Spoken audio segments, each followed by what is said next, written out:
Perhaps to you, success means earning a little extra money to help with household extras. To me it might mean earning more. To someone else, success might have nothing to do with money at all. They might strive for professional or personal accomplishments.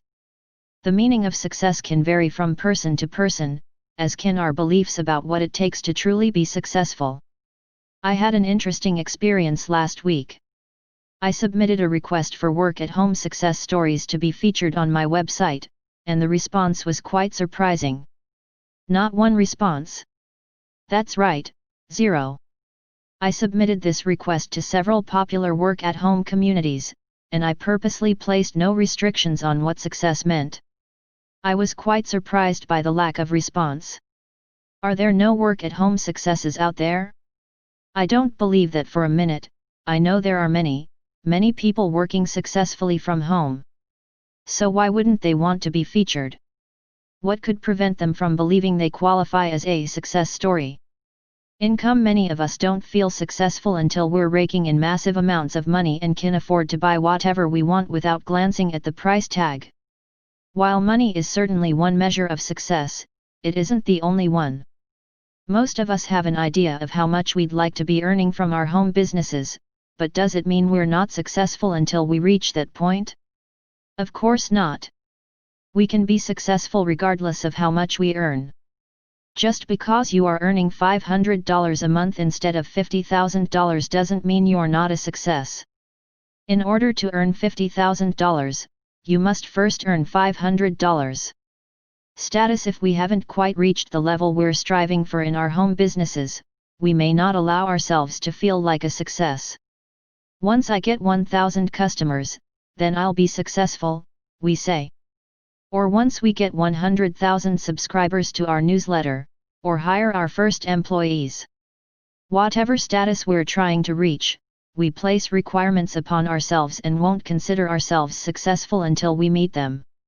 The problem with this is that home businesses, or businesses in general, are not static.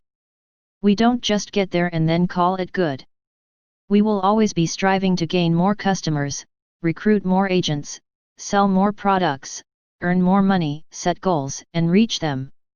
We will always be pushing ourselves to do more, be more. This is a good thing. Perfectionism. We are so much harder on ourselves than we are on anyone else. Does one little thing keep you from feeling like a success? Perhaps you're earning as much as you want to with your home business, but there are also things you struggle with. Like organization, finances, or coming up with new ideas and seeing them through. Rather than thinking of yourself as successful, you allow those little things you don't do perfectly to hold you back. You berate yourself, I would be successful if it wasn't for my messy filing system, or will I ever learn how to do this right? No one is perfect. We all have things we're good at, and other things we're not so good at. Accept that about yourself. It's really not important to do everything so perfectly. We can only do our best and have fun with it. Modesty. It's true that no one likes a braggart. Perhaps the people who read my request didn't want to appear boastful or conceited by submitting a success story. While modesty is a good thing, is it possible to carry it too far? Does being modest mean we can't take pride in our own accomplishments? Does it mean we have to hide our success? No. There is a very big difference between sharing our success and bragging about it. Braggers try to make themselves appear better than others and put themselves up on a pedestal, while people who share their success in a genuine way strive to inspire others. By sharing our successes, we encourage people to make their own success stories. We demonstrate that it is indeed possible to be successful working from home. What a gift that is! You may be surprised to learn the actual definition of success. 1. A favorable result. 2. The gaining of wealth, fame, etc. Most of us use the second definition more often than the first. But take a close look at that first definition.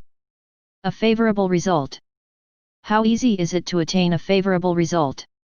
Very. Just because your results may not be as large as you'd like them to be doesn't mean you're not successful. If you've attained any favorable results, you are a success. The most important aspect of success is believing we deserve it. So many of us struggle with worthiness issues. Some of us were told as children that we'd never amount to anything. We internalized that message and continue to carry it with us to this day. Others might be afraid to try because we've never felt quite good enough. As soon as we start working toward our goals, self-doubts come creeping in and our inner critic starts harping at us. Who are you kidding?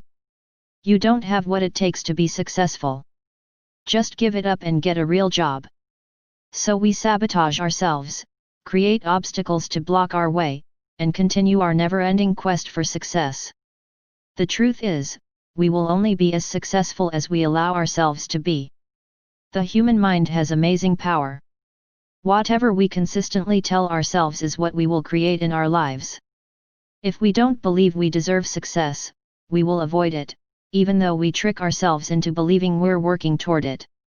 If we tell ourselves we're not good enough, we will act in ways that prevent good things from happening to us. The good news is that this also works in reverse. If we tell ourselves we're successful, we will be. If we keep affirming that we're good enough, strong enough, capable enough, we will be. Think about the significance of that. It means it's all within our control. Whatever we want to be, we can. Don't be afraid to embrace your success, no matter how small you perceive it to be. Remember, any favorable result equals success.